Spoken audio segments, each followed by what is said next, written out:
Okay, our last lesson of the cardiovascular system. We have some more activities that we will do in the coming weeks and the week after spring break when we do a dissection um, and probably another case study. So we're not entirely done with this as well. We're going to cover the respiratory system after spring break, which goes hand in hand with the cardiovascular system. So we're not entirely done with this yet. So we're going to talk about a few types of disorders, as well as procedures that happen relating to the heart, but not necessarily only the heart. So the first one we're going to cover is called atherosclerosis.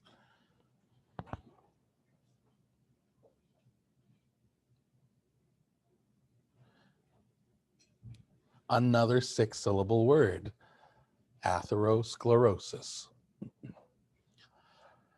Atherosclerosis is basically mostly based on your diet.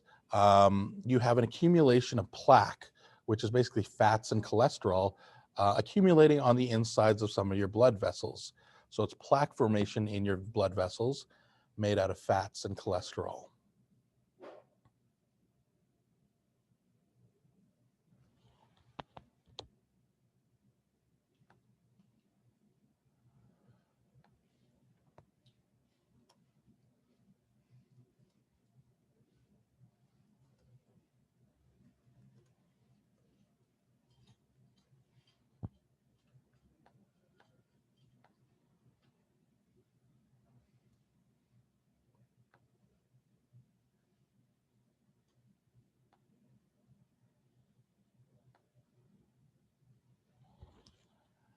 Now, obviously, that can be very dangerous because if you start to have an accumulation or anything at all that could possibly disrupt or block the flow of blood through your blood vessels, think about what that does in terms of tissues or cells that are actually supposed to be in contact with capillaries that deliver oxygen and nutrients. Essentially, if there's stuff blocking or interrupting that flow of blood, it's interrupting the delivery of oxygen and nutrients, as well as the taking away of wastes and carbon dioxide from your cells and your tissues. So that's not good either. So it interferes with blood flow.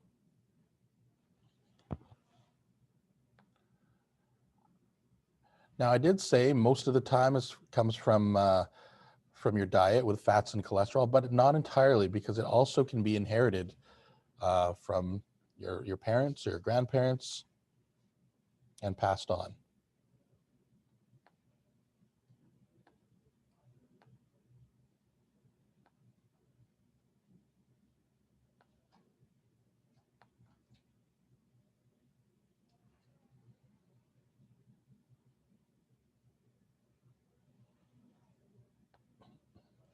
Now, how can you avoid this? Prevention can be in terms of your diet. You can have a diet high in fruits and vegetables. That includes fiber, um, which basically, kind of like a broom, will help to sweep out and cleanse your blood vessels. A diet that's low in saturated fats and cholesterol also would help with that.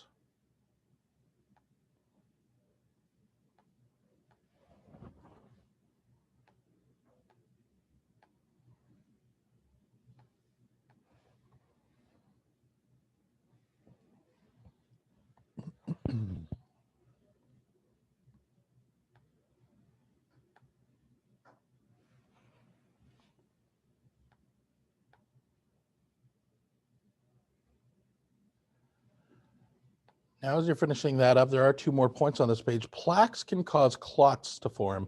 Does anybody remember from I think it was 2 classes ago, what another word for a blood clot is? Starts with a T. Sorry? Thrombus. Thrombus. Did you say thrombus? I don't even know who said it. It wasn't you? Someone there? So it's called a thrombus. Plaques can cause clots to form, and that's called a thrombus. And if a clot breaks loose from what it's attached to, it could be very dangerous because a clot can travel through the bloodstream, go to smaller blood vessels, and then get stuck and then cause a blockage. And that's called a thromboembolism.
Okay, everybody have that? Or some people still finishing it off?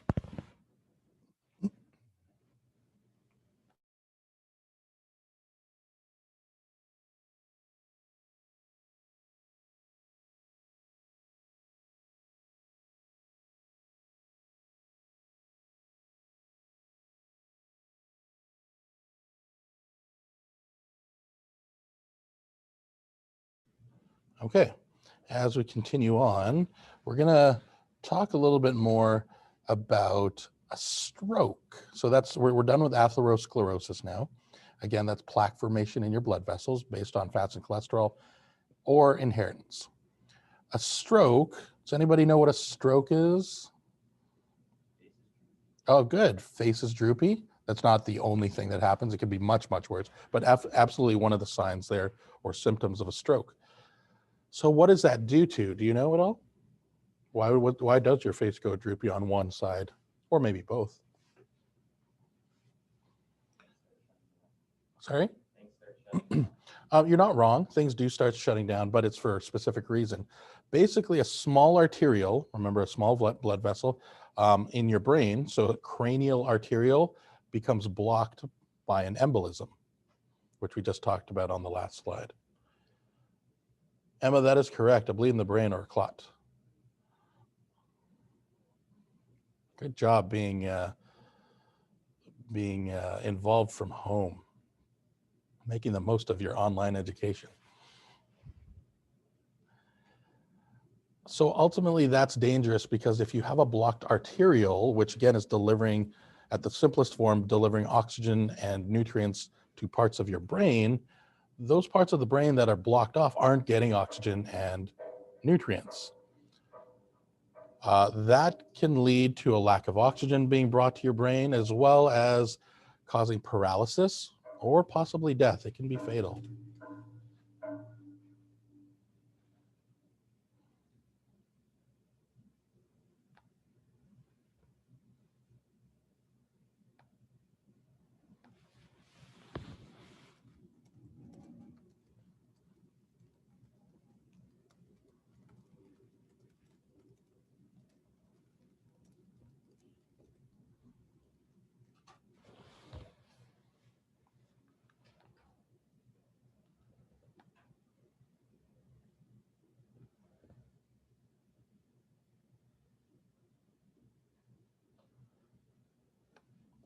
Okay, so what are some warning signs? Some warning signs could be numbness in your hands or your face. Again, Keenan had mentioned maybe your face drooping, which means that your muscles aren't getting their signals from the brain to stay up or whatever, so they get droopy. You maybe have slurred speech or difficulty speaking, or possibly temporary blindness in one eye.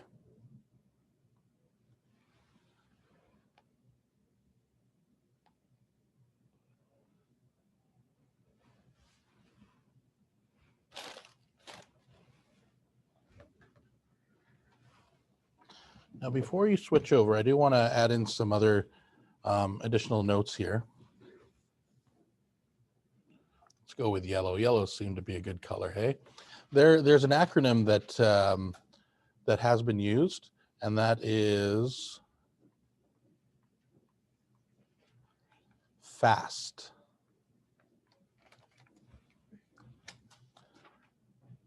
F-A-S-T.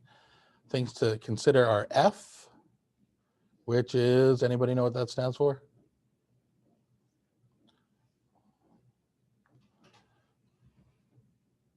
Somebody, Emma had said, isn't it normally the left side of your body that starts to droop, or is that something else? I don't know particularly if it is a specific side of your body, but I can tell you that, and we'll learn this a little later in the nervous system, that because of the way that your nerves cross over at the midline at the back of your neck, it's actually, if an embolism happens on the left side of your brain, it will typically cause an effect on the right side of your body, and then vice versa. If the embolism's on the right side, it'll affect the left side of the body. So F is for face. A is for arms. S is for speech. And T is for time. So this is an acronym developed by the CDC, which are the Centers for Disease Control and Prevention, based out of the States, but still important. So face, again, ask them to smile if their face droops, that's an issue. Arms if they feel numbness or if they can't lift up both arms. Speech if it's slurred or strange. And time, that's the one that sort of is like weird, is that if you see any of these above signs, call 911, like in a short time period.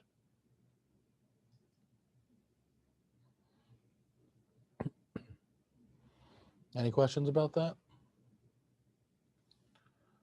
Okay, I will clear those out and move on to the next slide,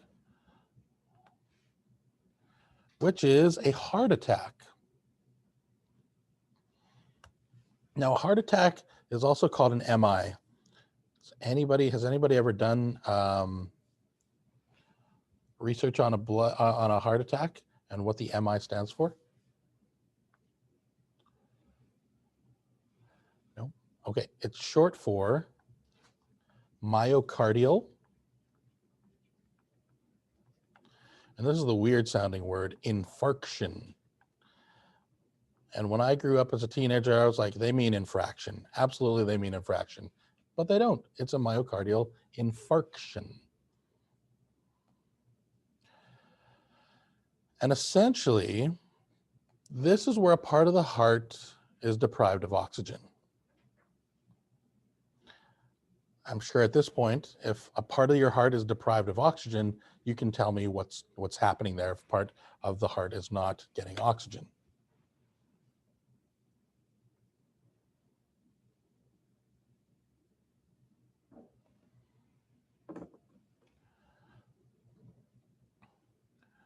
There's something that you may have heard called angina, which is basically shortened form of angina pectoris, which are chest pains.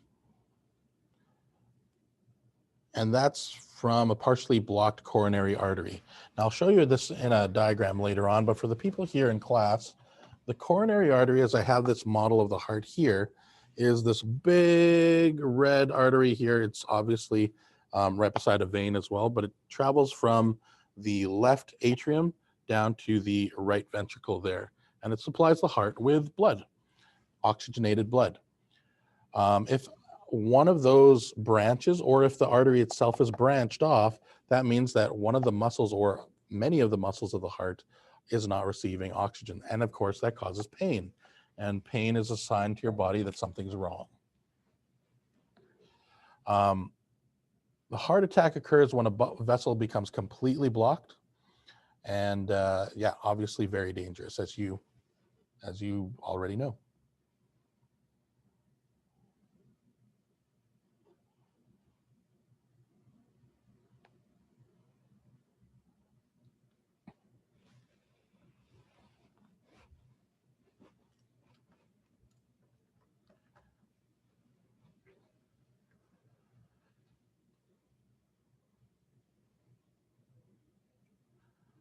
Okay, next on the page, so we're staying on the same slide, that's why I'm moving on while some of you are still writing here, is something called an aneurysm. Does anybody here know what an aneurysm is?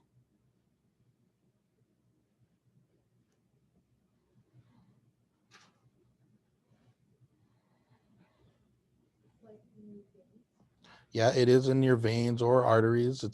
It affects those for sure. Good. So an aneurysm, very simply put, is a ballooning or expanding of a blood vessel at a particular area. The danger there is that it can rupture and explode. And obviously a ruptured blood vessel is not a good thing internally for your body. We want blood to stay within those blood vessels and not leave those pipes. So it usually happens in areas like the abdomen or the brain where that ballooning happens. And things like atherosclerosis, which is misspelled on the next line. Should be atherosclerosis. It's missing an O right here. And hypertension, which we'll talk about, which is high blood pressure, can weaken the walls of your blood vessels. Atherosclerosis. And that can lead to an aneurysm and then rupture.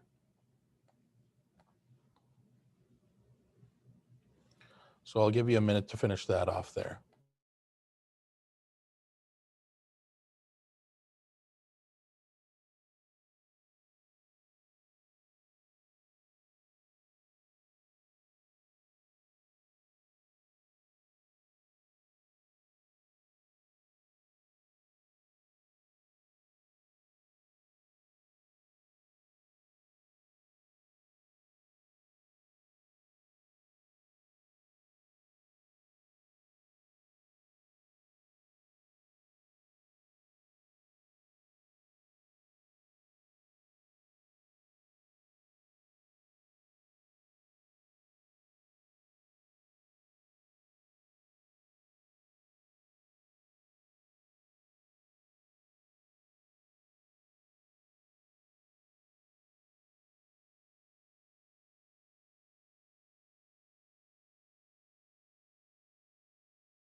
Okay, we're going to move on to a coronary bypass operation, and I will probably need to clear that as well for myocardial infarction. Okay, anybody know what a bypass operation is or heard of it before? Yeah, you probably have heard of a bypass. So literally kind of like a highway where you have a bypass to bypass a specific area. That's what is needed for a coronary bypass. Now, you may have heard of a coronary bypass, a double bypass, a triple bypass, quad bypass surgery that happens. And that is just describing the number of times a blood vessel needs to be rerouted. So a coronary bypass operation is specifically to bypass a blocked area of a coronary artery that's blocked.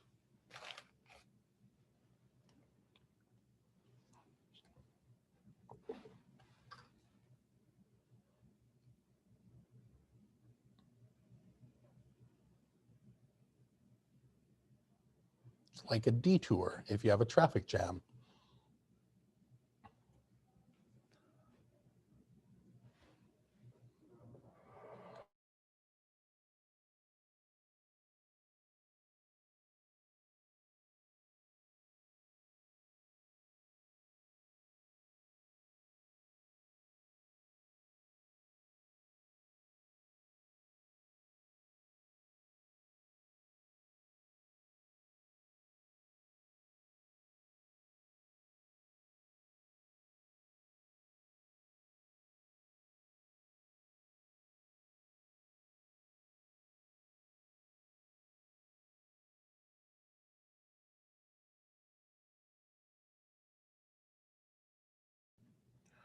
Okay, so we bypass a blocked area of a coronary artery by grafting another vessel or another blood vessel to the aorta and then to the blocked artery past the point of blockage.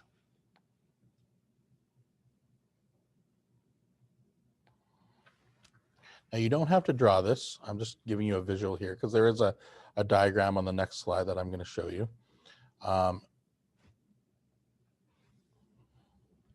so it's like, here's our highway.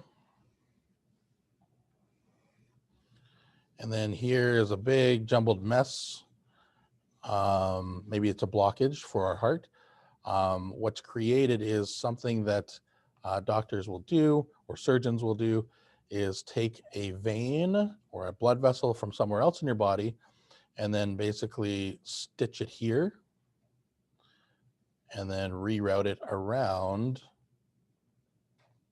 the blockage and stitch it here around. Obviously, it's not blocked off, so that the flow of blood can now go and bypass that area. I know that's tough to see for people here. Again, you don't have to draw that, but it is bypassing a blockage. So what does that look like? Well, on the next slide, you'll see, assuming that people are, I'm going to give you guys about 30 seconds to finish off this one, because I see some people still writing.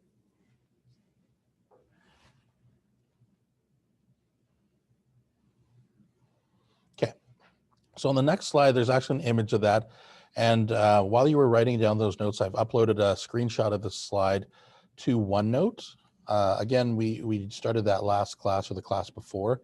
If you go to the content library in OneNote and then go to the section called slides, there are now 3 pages in there. There's the RH and blood types, coronary bypass operation, as well as one called angioplasty that we will talk about next, actually. So yeah, I believe, I'm trying to find my cursor, there we go. What happens here is these grafted veins, sometimes they'll take them like from a vein, like a long stretch of vein that they'll get basically from your leg, and they'll take it out of there. And then they'll get into slices that it needs to be done. And it'll, the surgeon will stitch it over here and attach it to a coronary artery here. Same thing with over here and over here. And again, stitch over here, stitch it on and there, which is amazing because you can actually physically take a vein from somewhere else in your body and stitch it onto the aorta. Remember, this is the aorta here. And then that'll provide blood flow to other parts of the heart that, let's, for example, say that this area right here had a blockage or over here. So blood couldn't regularly flow past that blockage point and supply the rest of this part of the heart with blood. So that's why we need a bypass. So what kind of bypass would this be in the image here?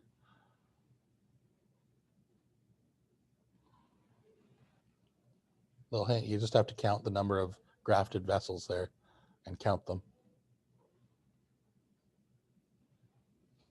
Lena? That's right, it's a triple bypass because there are 3 grafted veins on there. So it's a triple bypass surgery. All right, moving on.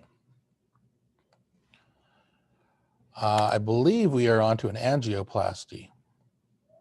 So clearing clogged arteries through something called an angioplasty.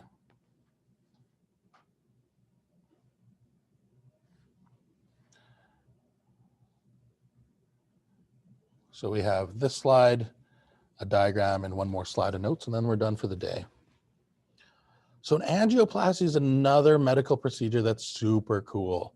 I mean, not cool that you have to get one, but cool that they're able to do these things and have discovered these medical technologies to help people with their ailments. So an angioplasty is where a catheter is placed inside of a clogged artery.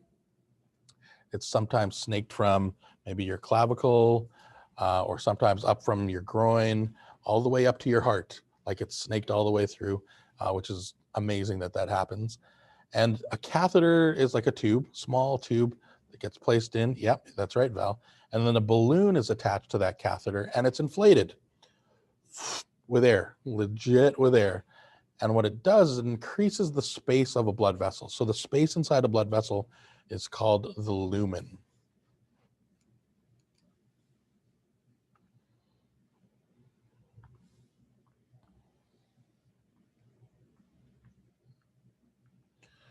So that's like the cavity, the space within a blood vessel.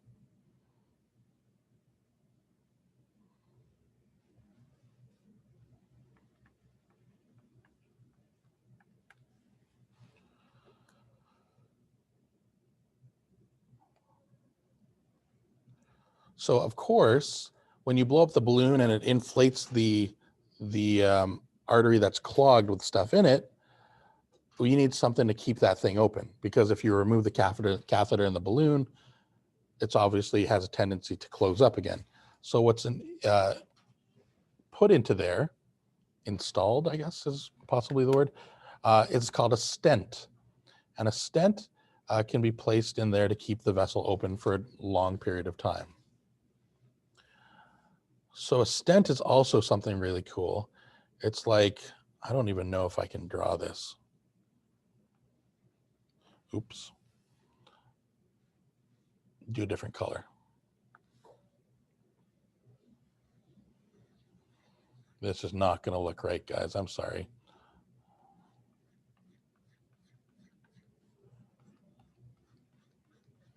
Nope, that looks like nothing. I apologize. So it's like a tube. It's a tube that's metal that can expand and contract. And then, so the catheter with the balloon is put inside of it. It inflates, and then they deflate the balloon and remove it. And then that stent just stays there and keeps the thing open. Okay, so on the next slide is a diagram of this. So this is the procedure here where, let's do that pen and this width. So this is our clogged artery right here. It's clogged from both sides. You have this plaque right here that has accumulated on the inside of the blood vessel or the artery.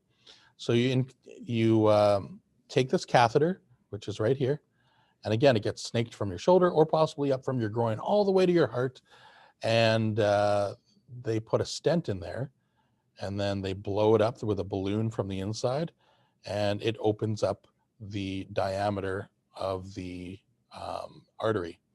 And then they deflate the balloon while the stent stays there. They remove and pull out the whole catheter, and then hopefully that stays. Sorry? Does it ever have to be replaced? That's a great question.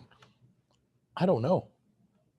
I suppose this is just me guessing. I suppose there would be a tendency, if something's already in a blood vessel, there's a possible tendency to also gather more fats and cholesterol on there. So maybe it needs to get checked out, but I don't know too much about that.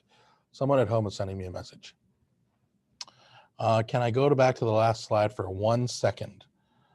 1 second. You got it, guys. Let me clear this.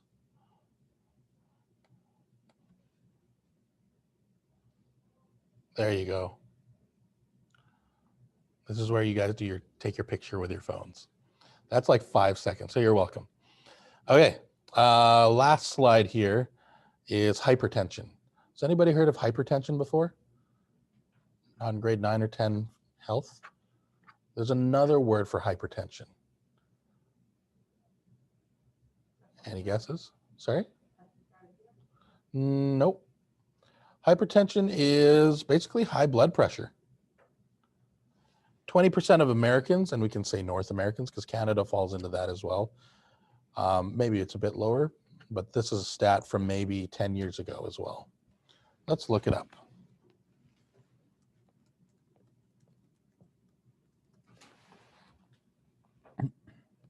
%25 now, folks, from 2019, Stats Canada. 1 in 4 Canadian adults has hypertension. So maybe that's more important to you rather than an American statistic. 25% of Canadians.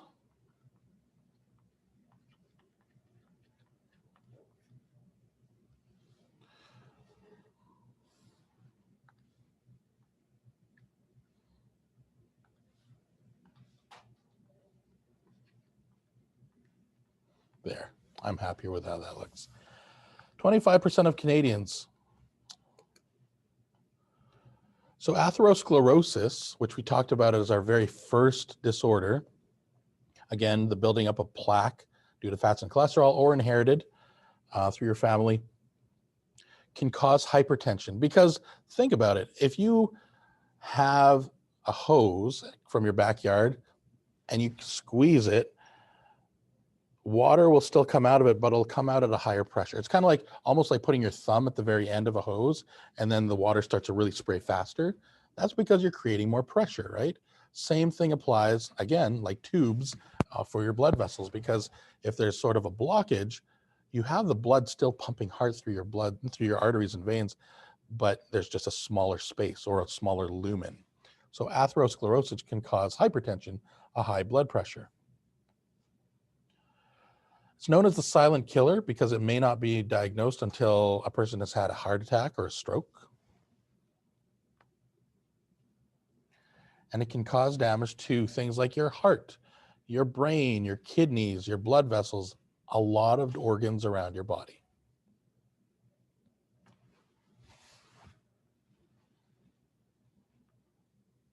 I'll give you some time here to copy that down. There's still a few more lines of notes before we're done today.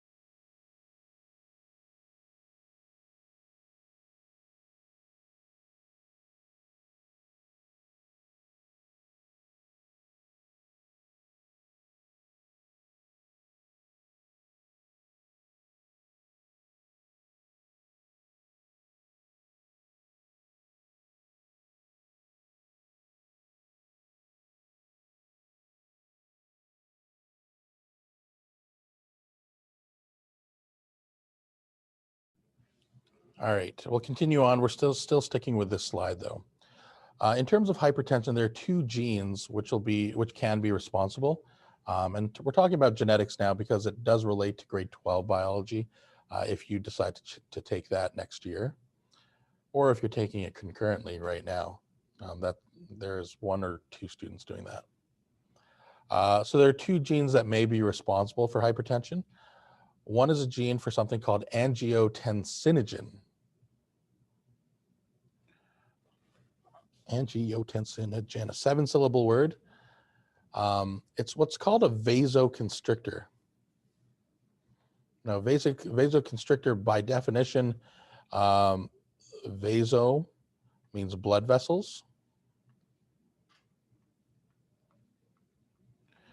and constrictor means obviously to get smaller, causes your blood vessels to become smaller, constricts that lumen, makes that space in your blood vessels smaller.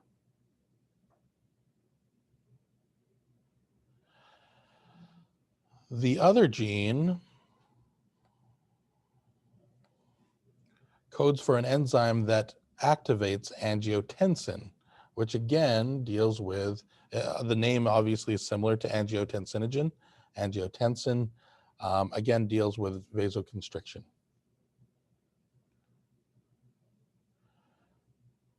So how can this be overcome or at least prevented or slowed down? Monitor your blood pressure and adopt a lifestyle that lowers risk. Eat healthy, exercise, yeah, don't smoke.